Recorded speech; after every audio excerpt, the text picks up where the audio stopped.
Lantana जंगलों का खूबसूरत दुश्मन या छिपा हुआ रहस्य। भाग 2 में आपका स्वागत है। पिछले भाग में हमने जाना कि कैसे एक सुंदर फूलों वाला पौधा भारत में आया और धीरे धीरे जंगलों तक पहुंच गया। लेकिन अब कहानी का सबसे महत्वपूर्ण हिस्सा शुरू होता है, क्योंकि लेंटाना सिर्फ एक झाड़ी नहीं है, यह कई जंगलों के संतुलन को बदलने वाली एक आक्रामक प्रजाति बन चुकी है। एक स्वस्थ जंगल में हरे पौधे, पेड़, घास और जीव के बीच एक संतुलन होता है।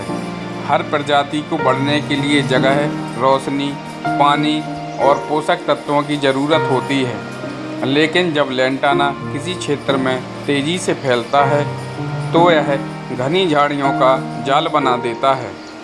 इसकी वजह से ज़मीन तक पहुंचने वाली रोशनी कम हो सकती है और कई स्थानीय पौधों के छोटे पौधों को बढ़ने में कठिनाई होती है। धीरे धीरे जंगल का प्राकृतिक स्वरूप बदलने लगता है। जहां पहले अलग अलग प्रकार की वनस्पतियां थीं, वहां कई जगह लेंटाना का प्रभुत्व दिखाई देने लगता है। लेंटाना को हटाना इतना मुश्किल क्यों? अब सबसे बड़ा सवाल, अगर यह समस्या है तो इसे हटाया क्यों नहीं जाता? कारण है इसकी मजबूत जीवित रहने की क्षमता। लेंटाना काटने के बाद भी कई बार अपनी जड़ों और बचे हुए हिस्से से दोबारा बढ़ सकता है। इसके बीज लंबे समय तक जीवित रह सकते हैं और पक्षियों तथा अन्य माध्यम से अन्य क्षेत्रों तक पहुंच सकते हैं। सिर्फ पौधे को ऊपर से काट देना हमेशा पर्याप्त नहीं होता। इसके नियंत्रण के लिए लंबे समय तक निगरानी, सही तरीका और स्थानीय परिस्थितियों के अनुसार योजना की आवश्यकता होती है।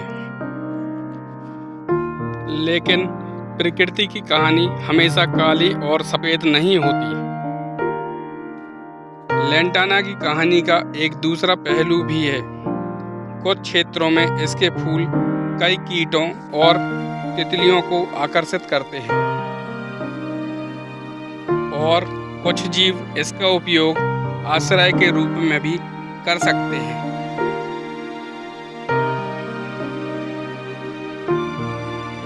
यही कारण है कि वैज्ञानिक किसी भी प्रजाति को समझने के लिए उसके पूरे प्रभाव का अध्ययन करते हैं, क्योंकि प्रकृति में हर चीज कई स्तरों पर काम करती है।